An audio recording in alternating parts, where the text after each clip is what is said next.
4 کام کرنے سے بندے کے سارے گناہ مٹا دیے جاتے ہیں۔ پہلا کام کیا ہے؟ جہاد فی سبیل اللہ کے لیے گھر سے نکلا، فرمایا اس کا پہلا قدم اٹھانے پر ہی اللہ اس کے سارے گناہوں کو معاف فرما دیتا ہے۔ پھر ہمارے آقا صلی اللہ علیہ وسلم فرماتے ہیں کہ جس بندے نے ماہ رمضان مبارک کا مہینہ پایا اور اس مہینے میں اس نے روزہ بھی رکھا ہے اور اس نے قیام بھی کیا ہے، پھر اس کے بعد عید آ گئی اور اس نے عید پر بکری کو ذبح کیا اور ذبح کرنے کے بعد اس نے اس کو غریبوں میں تقسیم کر دیا،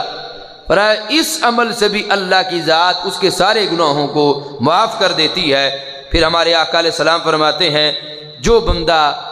حاضر ہوا مسجد اقصی میں، بیت المقدس میں جس نے حاضری دی، پر یہاں پر اس نے نماز پڑھی،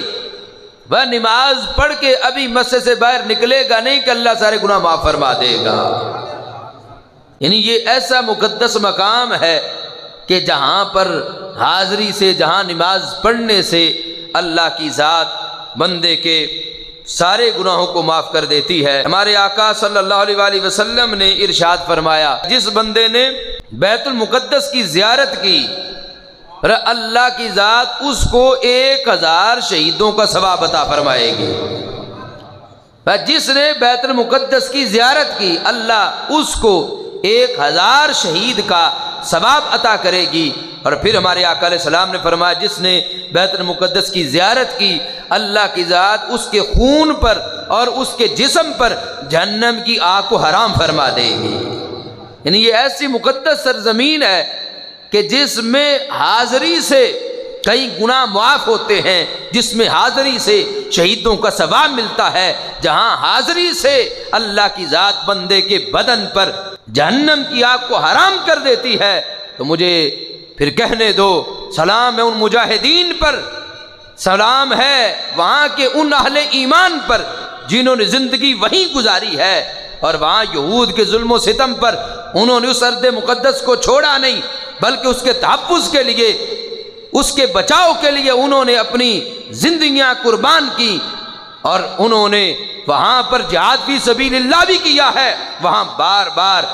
بیت المقدس کا دیدار بھی کیا ہے اور اس کے تحفظ کے لیے اپنا کردار بھی ادا کیا ہے۔ مجھے بتاؤ اللہ نے ان کو کتنے زیادہ درجے اور کتنا زیادہ ثواب عطا فرمایا ہے۔ یہاں ایک دفعہ جانے والا اس کو اتنی برکتیں مل جاتی ہیں، اور یہ صرف زیارت کی نیت سے جانے والا اس کو اتنا مقام مل جاتا ہے۔ تو جنہوں نے وہاں اس سرزمین کی سلطنت کے لیے، اس مقدس زمین کے تحفظ کے لیے نہ صرف اپنا خون دیا بلکہ اپنے والدین کو قربان کیا، اپنی اولادوں کو قربان کیا، اپنی بہنوں اور اپنے بھائیوں کے کٹے ہوئے جسموں کو دیکھ کر بھی جنہوں نے منہ نہیں موڑا بلکہ آگے بڑھ کر انہوں نے اس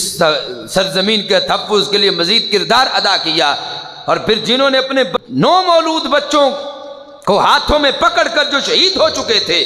جو خون سے نہلائے ہوئے تھے، انہوں نے ان بچوں کو ہاتھوں میں پکڑ کر بھی مغرب کو اور اسرائیل کو اور صہیونی اور یہودی طاقتوں کو پیغام دیا کہ ہم ساری نسلیں اس مقدس سرزمین کے تحفظ کے لیے قربان کر سکتے ہیں۔ مجھے بتاؤ پھر اللہ نے ان کو کتنی بڑی شان دی ہوگی۔ یقین جانو اس وقت وہ رب ذوالجلال کے سب سے مقبول بندے ہیں جو وہاں اس مقدس دیش کے تحفظ کے لیے لڑ رہے ہیں۔